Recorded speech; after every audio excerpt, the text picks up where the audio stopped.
In this section, we're going to start making things more real now, and we're going to start bringing the REST, or representational state transfer fundamentals, into the picture on top of the HTTP things we've already discussed.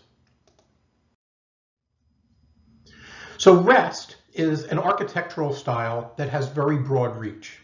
It emphasizes features such as scalability, generality, independent deployment, reduced latency via caching, security, and encapsulating legacy systems. Many services balance a truly RESTful API with a positive developer experience. So in other words, most APIs are not truly or fully RESTful.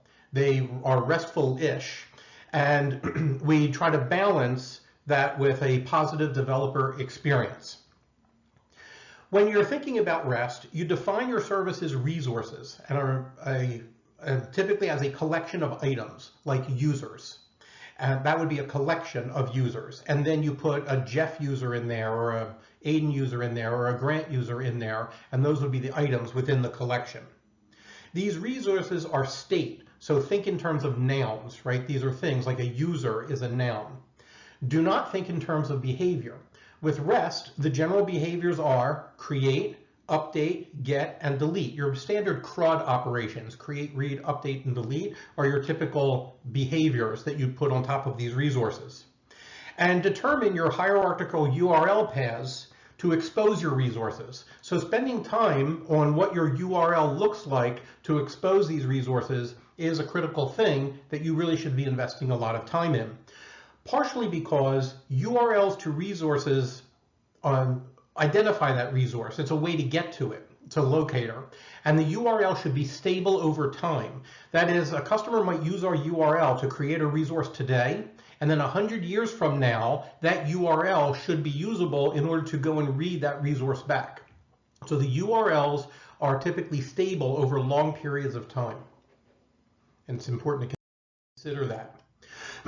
So let's take a look at an example. So to do the standard CRUD-like operations, you might create a REST path that looks something like this. So after the HTTP scheme, : / and then the host name, then we have a slash and the rest of the URL path. So we might have something like /song management. Song management is the name of a document that contains the resources. Sometimes this is omitted and the actual host name, that is the name of the service, represents the document itself. After the document, if you have it, is then typically a collection name. So this service is exposing a bunch of users. Users is a collection resource. It holds a bunch of items. Of course, those would be the individual users. When you are naming this collection, we suggest you use plural, so it's users plural, for example. URLs, we recommend lowercase for almost all things. And again, it should be a noun, right? Users is a noun. We also recommend that within your URL, you avoid having more than 2 collections. That makes the URL long, harder for people to follow. In this URL, we have 2 collections. There's users, and then you would have an ID of a particular user, and then that user might have multiple playlist collections under that. Or it's a playlists collection, and then within the playlist, there might be playlist IDs for each of the individual playlists that a user might have. So users and playlists are 2 collections, and they're in a hierarchy. So you go to the users collection to talk about a specific user identified by an ID. Then for that user, the playlist collection, and then under that, a playlist ID to indicate a particular playlist for that particular user. So now we have the item resources, which have IDs to represent them, and you'll use, request and response body will hold the item state here. To create a user, you would typically use patch, RFC 5789, with a JSON merge patch request body. And this will go and create the user of the ID that the client specifies on the service. And then the JSON merge patch is the JSON that indicates all the properties that you are setting for that user. Patch is used to do a create. It's also used to do an update. So let's say you create the user and you need to update their phone number or their email address. So then you would also use patch. So patch is useful for create and it's useful for update. Patch also works very well in versioning scenarios, which I'll be talking more about very shortly. If you want to offer create and a wholesale replacement, that is, you want to replace the entity or the resource in its entirety, then you can use put with a JSON payload. But you have to be aware of versioning issues here. Let me briefly explain. So let's say that in version 1 of your service, you have the person's name and their phone number. And so a client who knows about version 1 of the service will only ever go and set the name and the phone number. Let's say in version 2 of the service, you now add an email address as a new property on the resource. Well, if the V1 client does a put operation, it doesn't know about the email address. And so if the email address was set by a V2 client, the V1 client, when it does a put, it will erase what was there. It'll erase the email address. And that causes state to vanish. Patch, as you'll see momentarily, because I have an animated slide that I'll walk through, patch solves this versioning issue. So it's highly recommended you use patch whenever possible, even over put. Read operations would be done with a get, and then of course it'll return a JSON representation of the resource in the body, response body. And then delete, you would of course use delete. And as I said earlier in the course, all these operations must be implemented idempotently on the service. All right, so now let's walk through this animated slide so you can see all these pieces fitting together. In the top left-hand corner, I show a database, if you will, or a table, and these are the resources on the service.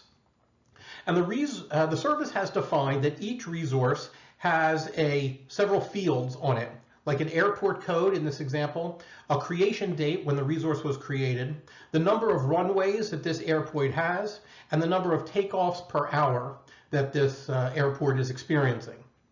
Then for each of those fields, we have the data type. You'll notice I'm using very clear contracts here, that the airport code is a string, the creation date is also a string, but it would probably be an RFC 3339 format. There's runways, which is some kind of number, and then there's takeoffs per hour, which is also a number. Now I could say integer here if I want to, but number means it could be integer or floating point. And while these would only be integer values in real life, a lot of languages only support floating point numbers like JavaScript. So I'm just saying here it's a number, and that means it'll map to multiple languages better.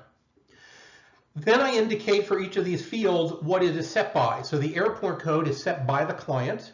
The creation date is actually set by the service when the resource is created on the service.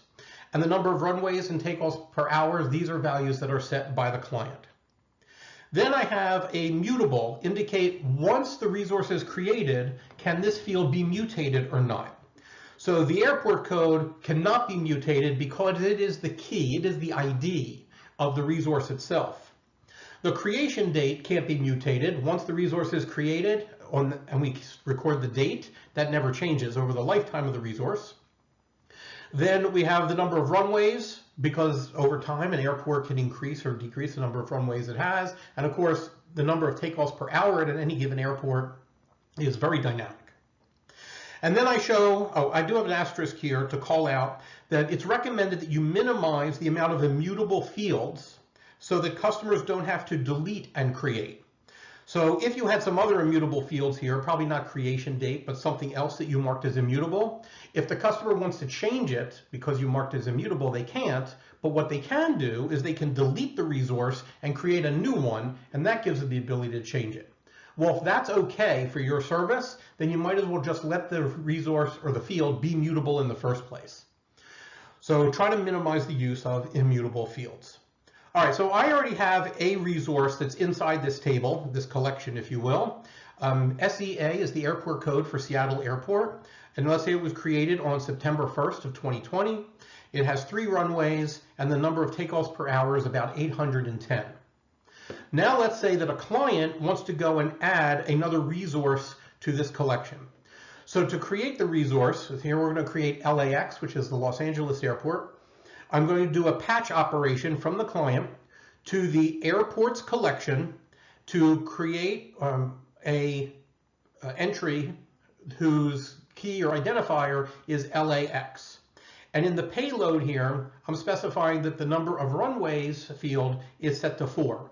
When I execute this, over here in the table, for resource number 2, it adds LAX, it adds the creation date and time, it adds the number of runways, in this case 4, and the takeoffs per hour is left blank because I didn't actually set that here. Now let's say we want to go and update this resource in the service. Well, update can also be done with patch. So I'm going to patch to the same path that I had before, airport/LAX. And because this is a JSON merge patch payload, I'm saying here that I want to update the takeoffs per hour field to be 1500, and I don't want to change any other field. So that's just going to update this one field here for the LAX resource to 1500. All right, now let's say the client wants to go and read the current state of the resource. So it can do a get operation to airport LAX, and that's in the request, and the response will come back with the code, the creation date, the runways as 4, and the takeoffs per hour as 1500. That comes back in the response. Now let's say we want to list all the airports that are in the service. To do that, the client would issue a get to the /airports collection, right? So now we're not getting an individual item in a collection, we're doing a get to the whole collection itself, airports. And our recommendation here is that this return a JSON object that has a value property in it, which is an array of all the elements that are coming back. So you can see there's one element in the array where the code is SEA, and then the other fields, which I don't show here because I have limited slide space. And then another element in the array where the code is LAX and its value, and then any additional, if there happen to be more in the collection, you would see below. And then for collections, I'll talk more about these later in the course, but collections can grow to very large size. And doing a get that returns a whole collection that might have literally billions of items in it is too costly for a service to be spending all its time doing. So a lot of times services will return a page or a subset of a collection back. So only, let's say, maybe 1,000 elements. And then it will also include a next link field in the response payload with some opaque URL here. The client code would then walk the value of arrays to process them all, and then it would do a get operation on this opaque URL, and the service would return the next subset from the collection, and then the client would process those. They would have a new next link, it would do another get, and so on and so forth, until the service didn't return a next link in the response, and then the client would know that it's done, that is it's processed everything in the collection. And now finally here, let's say the client would like to delete the LAX airport from the collection. So it would do an HTTP delete method on the airports collection for LAX, and that of course will go and remove the LAX entry entirely from the service resource. So now let's walk through this animated slide so we can see how all these pieces fit together. In the top left corner, I show a collection resource that is managed by the service. This is a collection of airports and information about airports. So first, each record in the database or in the collection is going to have a field which starts with the airport code. That's actually the key into the database, so we can look up an airport by way of its airport code. Then there's another field in here, which is the creation date. That indicates when this airport was added into the collection. And once that's set, it's read-only after that.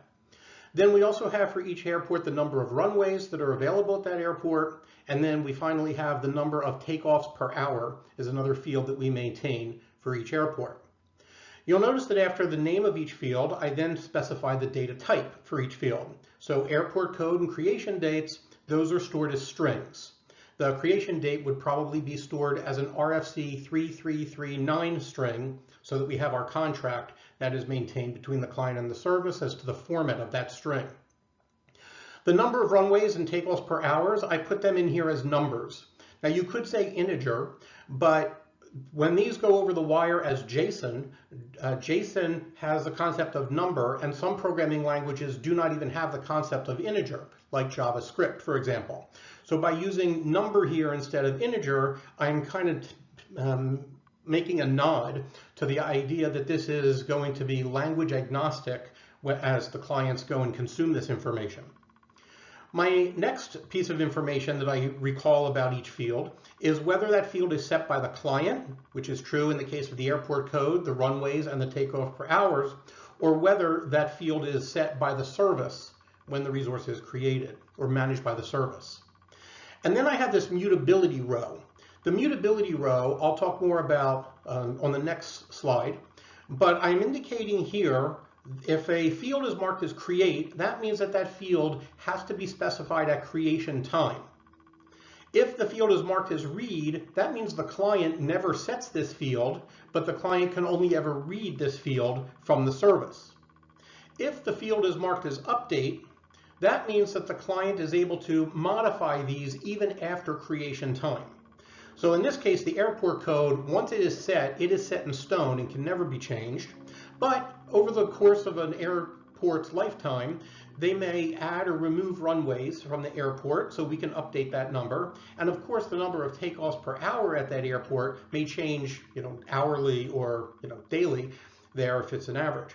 So that's why this information is easily updatable. So that's my definition of the collection and its schema, if you will. Now I have added one resource into this collection. The airport code is C, which is for Seattle Airport. The creation date I have in here 2020-09-01.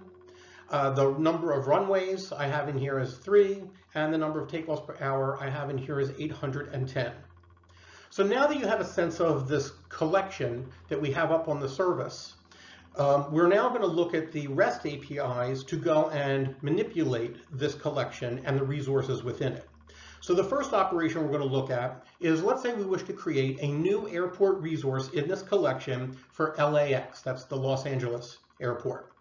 So in this example here, I'm doing a patch operation to the /airports, which is the name of the collection, and then /LAX, which is the name of the resource within the airport's collection. Now, because when I execute this patch, that there is no resource in the collection called LAX, this is actually going to end up being a creation operation. And I am specifying in the JSON payload here that when I create the LAX airport, I also want to set the number of runways it has equal to 4. So when I execute this patch operation, we can see in my database table that resource number 2 was created. Its airport code is LAX. It has the creation date of 2020-07-27, and it has 4 runways on it, and the takeoffs per hour is currently left blank because we never set that possible value. Now let's go and say we want to go and update this resource's information. So to do that, I'm using patch again. I'm going to patch to the same URL I did before, so I'm modifying the LAX airport in the airport's collection. And now I'm specifying the takeoffs per hour field with a value of 1500. So since the LAX airport exists in this case, it's going to be an update operation that's being performed. And because we're only specifying takeoffs per hour, all the other fields are going to be untouched by this patch operation. Only the takeoffs per hour field will be modified and have a value set of 1500. So when I execute this, you'll see in the table, the takeoffs per hour changes to 1500. All right, so now I want to do a get operation to go and retrieve this information. So I'll do a get to the airport's LAX resource. And when I do that get operation, which has nothing in its request body, but when the response comes back, the response will come back with the code of LAX, the creation date, the number of runways, the takeoffs per hour, and so on. Now, another operation you might perform is a list operation to list all of the airports. In this case, it's still a get operation, but it's to the /airports collection and not to a specific resource within the airports collection. And we have a standard pattern that we use in Azure for returning collections like this. We end up returning a JSON payload, JSON object, that has a value field in it, and the value of the value field is an array of JSON objects, and each of those JSON objects represents the resource itself. So here you can see the first element in the array is a code of Seattle, and then I have ... here because I didn't have enough space to put all the additional fields, but those would be there as well. And then I have a code for LAX, and then ... for its additional fields. And if there were more resources in the collection, then we would have more objects in that array. Note, by the way, that it's pretty important that even though the name of the resource is LAX or SEA, you'll notice that there's a code or sometimes an ID property that's inside the JSON payload itself. This is very handy for multiple reasons. The one reason is for a collection like this. If we didn't put the code in here, then you would have all these values coming back, but you wouldn't know which airport they identify. So it's very useful to put that code in there. Also, sometimes people will put in here the URLs. So instead of just SEA, it could actually be /airports/SEA. Then a client could go and then do an update or patch operation to that URL and wouldn't have to know that it's in the airports collection again. Another reason why it's useful to have the code in here is because when you model a data structure in a programming language that has an airport resource in it, you're going to put fields in that data structure. And when the payload comes back over the wire into the client, you'll deserialize that payload into the structure. Well, if you don't have the code coming over, then the structure has the information, but only the caller knows to what airport that information is to.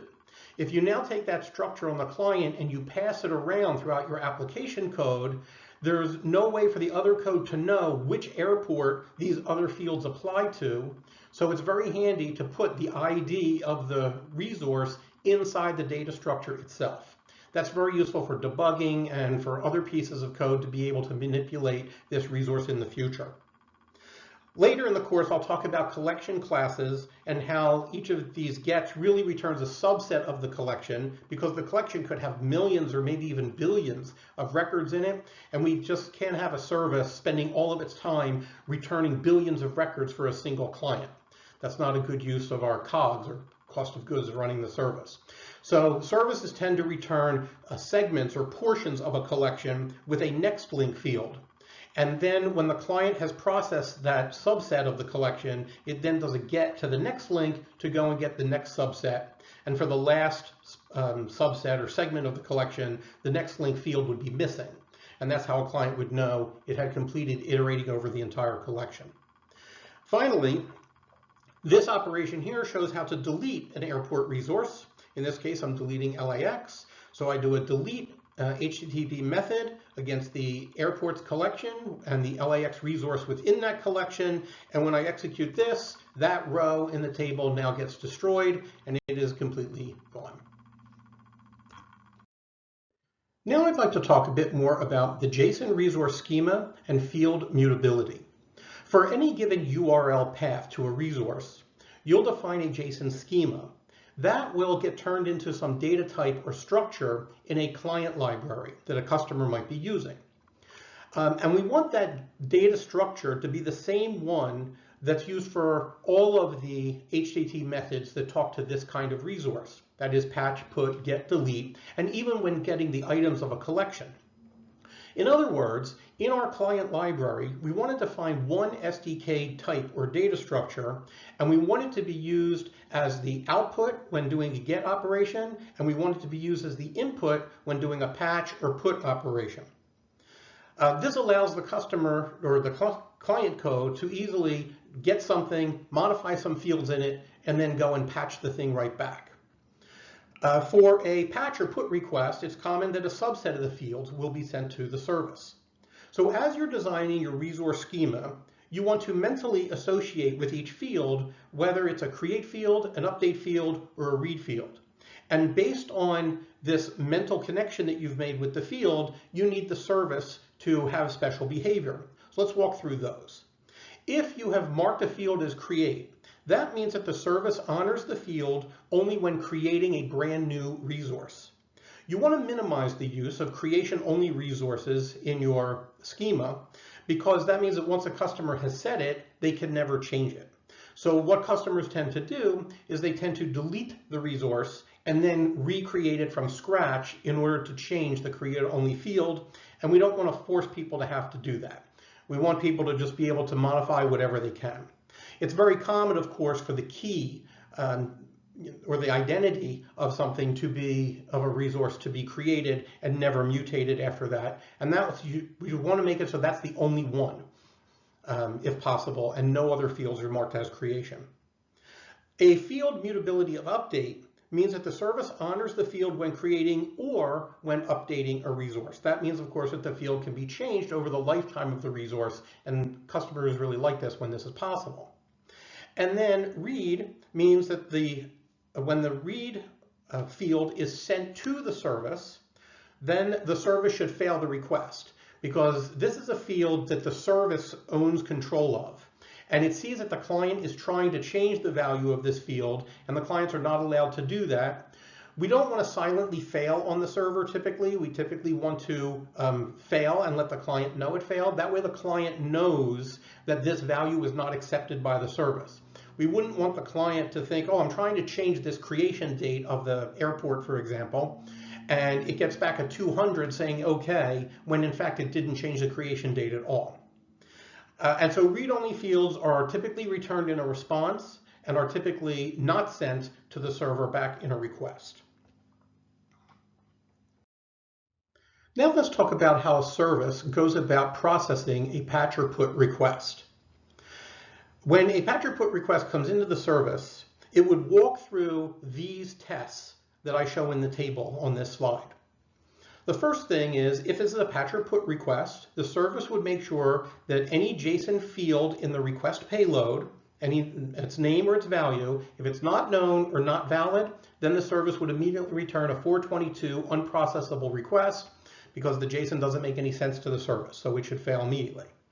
If we make it past that test, then the service should check to see if there's any read field that has been passed. Clients are not allowed to set read fields, and so if the service sees one of these, it should again immediately fail the request with a 422 unprocessable entity. That lets the client know that you tried to change something you're not allowed to change, and fail the request immediately. If we make it past those first two tests, then what happens next depends on whether the service sees that this resource does not exist and it has to create it, or whether it already exists and it's going to update it. Let's talk about the case when the resource doesn't exist first.